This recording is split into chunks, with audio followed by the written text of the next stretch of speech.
Hi friends, welcome back. I'm Elaine and I'm living with autoimmune disease. Today we are in the infusion unit for Rituxan round 2. And this is a Rituxan refill. I've been on Rituxan for a while and I got my first infusion 2 weeks ago. So this is my second round of Rituxan and I thought I would bring you all along. I have taken you all to Rituxan before, but since then I've actually switched infusion units. So this is a different infusion center than I had gone to previously, still with the same medical network, but just a different location closer to home. So that's much easier. And they actually switched my Rituximab to a biosimilar. So I am now taking Truxima. If you are unfamiliar with that, a biosimilar is just like a generic of the medication. So like Tylenol is acetaminophen, that kind of thing. So because Rituxan lost its patent, there are now biosimilars of Rituxan. So my insurance authorized Truxima. So I have been taking Truxima this is my second cycle of Truxima. I thought I would show you all what a different infusion unit looks like. And if you're curious about Truxima, I thought I would show you. I just took my pre-meds. So pre-meds are Tylenol and Allegra, Claritin, something for allergy. And then intravenously, my pre-med is a steroid that they actually put into the IV catheter, and they do that before the Rituxan. It just alleviates any kind of allergic response. Not that you're gonna have an allergic response, it's just your body can get kind of angry when you're putting an immunosuppressive in it, so it just alleviates that portion of it. Plus the steroid pre-med also helps my overall inflammation. I'm waiting for Rituxan and then we'll hook it up and get going for the day. The infusion unit here does not run saline with the Rituxan. The Rituxan will come up and they'll hang it on the IV pool there, but there's no saline running with the Rituxan. Also, you'll see back there, they took my blood pressure when I came in. So before you start your Rituxan, they will take your blood pressure and pulse ox and record all of that, and they will monitor that throughout your infusion. So this infusion unit has like little rooms. So there's a curtain there. It's nice, it kind of gives you privacy. Nurse's station is there. There is a neighbor over there. IV pool is here. Blood pressure machine. There's a little side table. Oh, look how messy I am. My Purell's all fallen over, but you can keep your stuff there at the side table of your chair. There's a chair for guests here. I brought my lunch. If you're curious what I bring to infusion, I will also link you a video down below of what's in my infusion backpack. And but that's my lunch for later. And then the room has a chair where I can sit. You can recline, put your legs up, and sit back. That's the chair that you are sitting in during your infusion. The Rituxan has arrived.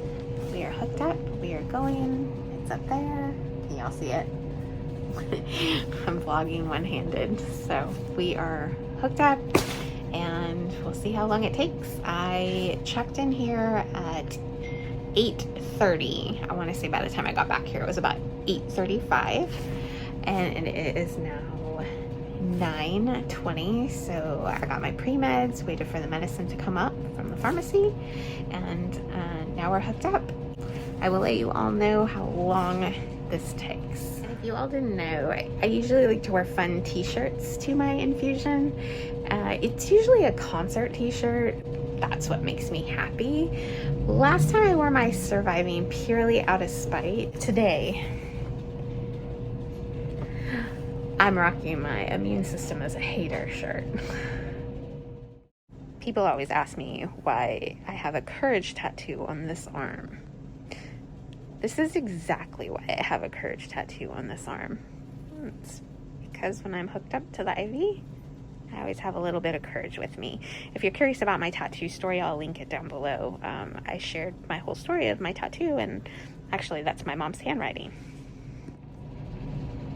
Since I'm sitting here and I have about 6 hours to go, I thought I'd answer some questions. I'm reclining. I'll probably take a nap later. But number one question I always get is about side effects and what the infusion feels like when you're getting it. So for me, do you feel anything during infusion? Not really. I mean, they place the catheter, so you do, feel like you're getting an IV, obviously. Does that hurt? Not really. It doesn't hurt any more than getting an IV anytime. Secondly, do I feel things during the infusion? I think a lot of people are afraid that they're going to feel like sickness while they're getting infused because it's a long infusion. I get hungry, and the reason why you will get hungry is because of the pre-med steroids. So if you are getting steroids before your Rituxan infusion, you will probably feel hunger pretty soon into your infusion. So I would say, if your infusion unit does not have snacks, bring snacks with you so that you can snack throughout your infusion. Totally fine to eat, totally fine to drink while you're being infused. So bring a snack with you, because if you're getting pre-med steroids, you will get kind of snackish. I don't feel nausea or anything at this point in my infusion. However, if you do feel nauseous, let the nurse know, because there are meds they can give you to help with that. They do have Zofran available, so they will just add it into your IV and that will help. But no, I don't feel nauseated during my infusion. And honestly, I don't get a whole lot of side effects during the infusion, unless you're going to have a reaction to it. And I have had a reaction in the past. So a reaction will be like, you'll start to cough and they'll just slow the drip down on the infusion. It feels alarming as a patient, but it's not too alarming to the medical community, because like I said, when you're putting something in that messes with your immune system's going to fight it.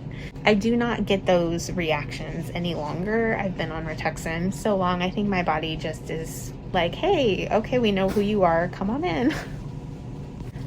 I do get sleepy during my infusion. You're sitting here for about 6 to 8 hours, depending on how fast or slow your drip is.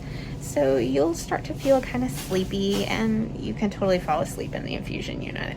Totally allowed. Most patients are sleeping. You'll see lights will be dimmed. You can actually ask for your light to be dimmed.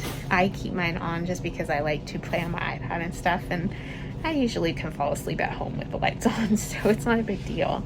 But yeah, you'll get sleepy, and most of the time I feel like that's the emotional aspects of it. I never sleep well the night before my infusion, even though I've been doing this for 15 years. Not Rituxan, but other infusions I've been doing for 15 years. But I always feel a little apprehensive the night before my infusion, because it's kind of a big thing. So I never sleep well. I always try to get everything together the night before. So by the time I get here, I'm pretty sleepy, but you're totally allowed to sleep here. So yeah, I'm sleepy, and I don't know if that's from the medicine or just because the emotional aspects of getting here and waking up early and all of that. That could be why I'm sleepy. Side effects in the coming days. I will start to feel side effects probably tomorrow. Tomorrow I'll feel kind of sluggish. I'll feel kind of sluggish for about a week. And by sluggish, I just mean more fatigue than usual. And this is not really autoimmune fatigue where your legs are heavy. It's more sleepy, like normal people fatigue. So I'll kind of probably be low key for the week. Go to bed early, fall asleep on the couch, make it through my workday with a lot of coffee, but I'll feel kind of for the week.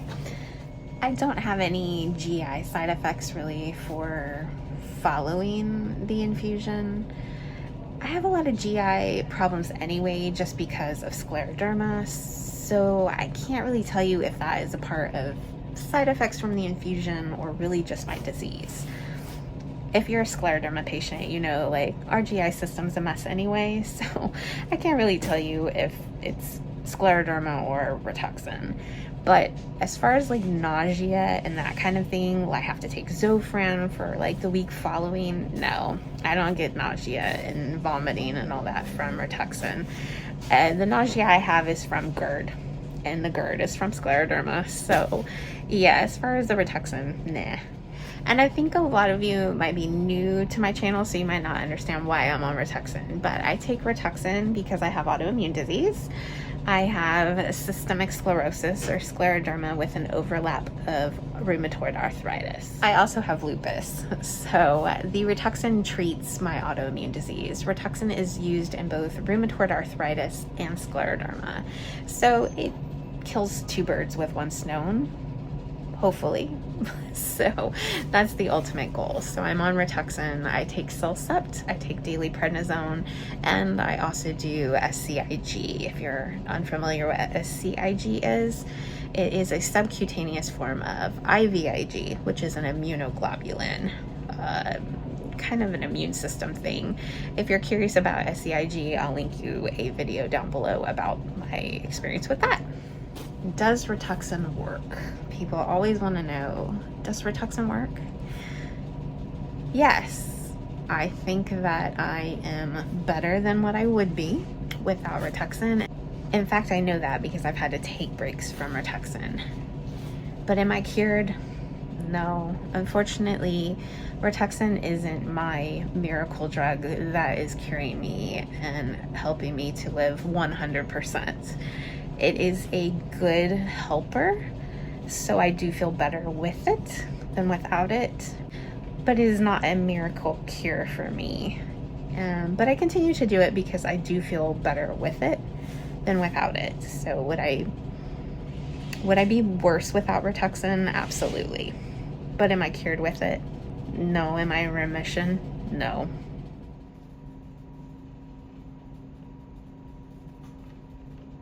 Okay, I just got bumped up to full rate, which, if you didn't know, Rituxan starts off slow, and every 30 minutes they bump your rate up until you get to the full rate. And the reason they do that is so your body gets used to the Rituxan, so it's not like a shock to your system to get it all at full rate. So I'm at full rate now, so we'll see how long it takes now. It is 11 a.m.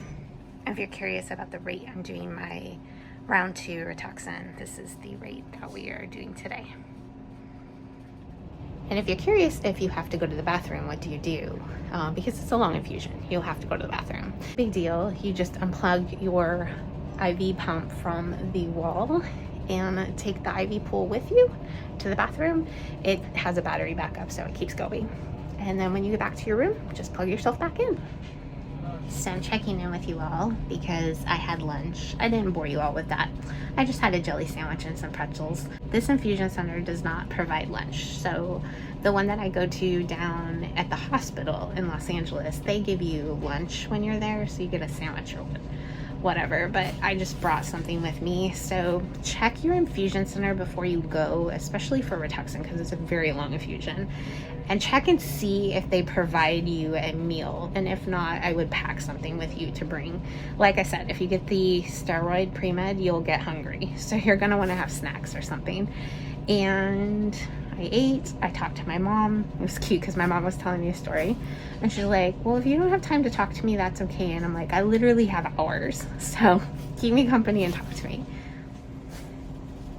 But my body is doing really good. I'm so proud of myself, which I don't know if I should be proud of myself or my body, but we are doing so good in the medicine. We've been able to trip it at the faster rate, so we're getting done quicker. Look at that. I'm almost done. I've had problems in the past where I have kind of a reaction, so we'll have to slow down the drip. And I mean, sometimes I've been here for like 8 hours because they had to slow the drip down so much. But I think that as I've been on the drug for like a longer amount of time, that my body is just getting used to it, and hopefully I'm not having those. Also, the pre-meds really do help, and I think they wait kind of a period of time now when I get the pre-med and then when they administer the medication, and I think it gets in your body. And then also I'm wondering if the SCIG might be helping, because I kind of have an allergic-y body anyway. I have an extra tryptase gene, which is an allergy gene. I had some gene testing. So I'm wondering if actually the immunoglobulin, which is other people's immune system, is kind of helping me accept the Rituxan or accept biologics now. I'm very curious about that. I might have to ask my immunologist. And I realize this is not the most flattering angle, but I'm reclined back because I'm just being lazy and waiting for the time to be done. And after this, I think I'm gonna go through this Starbucks drive-thru to get me a good patient reward. David had to work today, so he's not here. I'm by myself. This is the first infusion I've done by myself in 15 years. I usually have somebody with me. Usually David or my mom are here, but David had to work today. Yesterday he had medical day, and my mom wasn't able to travel out here to be with me. So I'm here, but I'm actually local, so David's literally right around the corner if I need him. But anyway, yeah, it's the first time I've done this in 15 years by myself. During the pandemic, I had to infuse Actemra. I had to be by myself, and then I had like some iron infusions, but David was always downstairs or waiting for me in the car, so it wasn't like I was really by myself. And that's my other bit of advice. I would say for your first infusions, for your first couple, I would definitely bring somebody with you. Caregiver, spouse, friend, somebody who's willing to sit with you through it. I think it makes you emotionally feel better to have somebody with you, even if it's just to talk to. But I think for your first couple infusions, I would totally recommend having someone if you can. I know that's not feasible for everybody, and the nurses are so great. Like, the nurses will check on you. You have a little nurse call button in case something happens you can hit. But I think it's nice to have company and have somebody kind of like just be your ears and your eyes so that you understand how infusions work. And if you guys have any questions about Rituxan or infusions, leave me a comment down below. I will answer it to the best of my abilities. But remember, I'm just a patient. I'm not a doctor. I'm not a nurse. I'm just a patient. So this is just my first-hand experience. But if you have any questions, leave me a comment down below, and I will do my best to answer those. I know I'm a bit behind on questions and comments, but I will try to stay current on the current videos that I'm putting up. That way we're having a real-time conversation. But if you have any questions or comments you'd like to leave, put those down below. If you're an infusion patient too, leave me a comment down below and let me know, what do you take? What is your infusion? Are you on Rituxan, Actemra, Orencia? What kind of infusion are you getting, and what is it for? Like, my very first infusion was Remicade for rheumatoid arthritis. So leave me a comment down below. Let me know if you're an infusion patient too, and what your infusion is. And don't worry if you're confused about infusion day etiquette. Totally okay to kick your shoes off when you're in the infusion unit. I wear slip-on shoes when I'm here, so I can just slip them on and off. Makes it easy to go to the bathroom, but then it makes it easy so I'm comfortable when I'm sitting in the chair. And I know it's a bit confusing because my Rituxan infusions in the past have been longer, but we're able to drip this at a quicker rate now. And when you drip at a quicker rate, the infusion doesn't take as long. Rituxan is one of those meds that is done by your weight. So they take whatever your weight is and then dose the medicine out by your weight. I think I can give you like a standard dose too, but mine's done on a weight. So I'm kind of a thicker person. Thank you, prednisone. So I get a little more medicine, which runs a little bit longer, if that makes sense. And just like that, I'm done. I'm free. So it is about 1:30. So we did really good today. Got back to the car and I am going to head home. But like I said, I'm going to go get myself a good patient reward at the Starbucks drive-thru, which will be a grande Americano with 2 pumps of vanilla and either vanilla bean scones or a blueberry muffin. I can't decide yet. But I'm going to leave you all here because that's all I'm going to do. And then I'm going to go home and probably lay on the couch and watch a movie. So there's going to be nothing else really exciting about this day. So I'm gonna end the video here. And like I said, if you had any questions, leave me a comment down below. I will answer them and try to stay up on it, at least to the current of this video. If you are an infusion patient too, besides leaving me a comment down below, why don't you give the video a thumbs up so we know our little community and how many of us are on infusions as well. Thank you for joining me for my Rituxan infusion, Truxima. If you haven't yet subscribed and you'd like to come along on my adventure, I would love to have you. The more friends, the more better. My adventure is sometimes fun. It is sometimes medical, but it is always an adventure. I am an autoimmune disease patient and pretty much just taking you along on what life looks looks like for me. So if that sounds like something that relates to your life or something you'd be interested in, hit subscribe. It's absolutely free. And until my next adventure, go have yours. And side note, like I said, I'm gonna leave you a video down below of what my Rituxan infusion looked like before, when it was 6 hours. Also, what I bring to my infusions, what's in my infusion backpack. I'll leave you that down below. That might help you if you're planning for an infusion and are curious about what to bring. Phone charger. Don't forget your phone charger. But I will leave you a video down below for that if you're interested in that.